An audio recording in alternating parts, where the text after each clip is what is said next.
Hello, I'm Maestro Giunta, the music director and conductor of the Des Moines Symphony, welcoming you to today's DMSO Listening Room, a part of the DMSO at Home series of videos self-produced by our musicians from their homes to yours.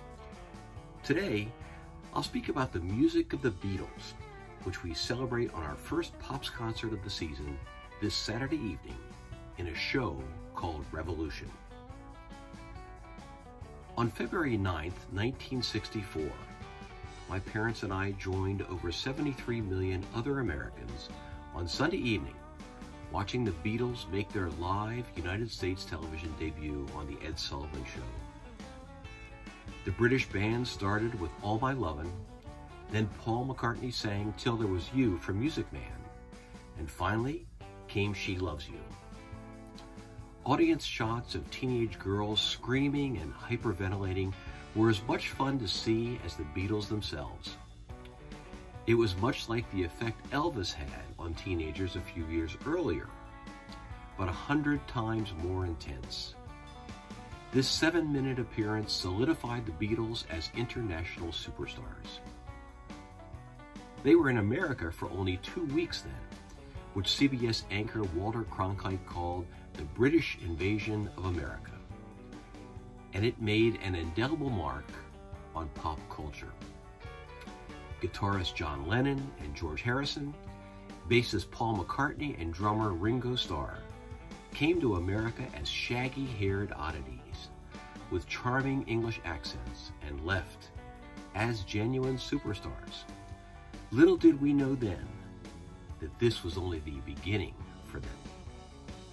The Beatles act had a massive appeal and morphed classical music and traditional pop music in ways never done before. The group performed ballads, Broadway tunes, rock and roll, and even explored styles from Indian music and hard rock to psychedelia. They had been given advice early on about the growing recording industry and were pioneers in this area. And the talent of songwriters Lennon and McCartney separated them from all the rest. Along the way, they started their own publishing company and made available volumes of music written and performed by them, which led to every high school garage band playing their music at clubs, weddings, and anniversary parties. There were t-shirts, coffee mugs, and other memorabilia made with their pictures on it that continued to act as publicity long after a Beatles concert was over. And then, in 1968, they formed Apple Corps, a company that to this day continues to oversee projects that are Beatle-related. The Beatles went on to become the best-selling music act of all time, and they hold the record for the most albums sold on the UK Albums Chart and the Billboard Hot 100 chart. They were inducted into the Rock and Roll Hall of Fame in 1988, and Time magazine listed them as one of the 20th century's 100 most influential people. This Saturday, the Des Moines Symphony will celebrate the Beatles in Revolution, a stunning multimedia exploration of the band that changed pop music forever. We have new symphonic arrangements that were transcribed from the original recordings at Abbey Road. You will see rare photographs and videos throughout the evening, which will accompany you on this fantastic musical and visual journey.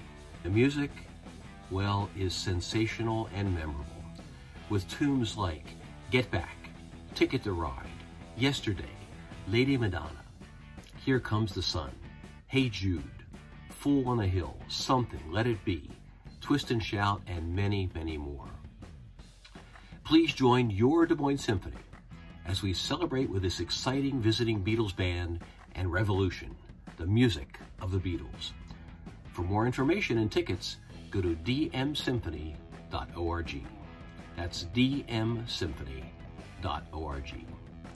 And don't forget to click on the link at the end of this video if you'd like to hear some music of the Beatles. As always, thanks for watching, and I look forward to see you this Saturday evening at 7:30 in the Civic Center for Revolution, the music of the Beatles.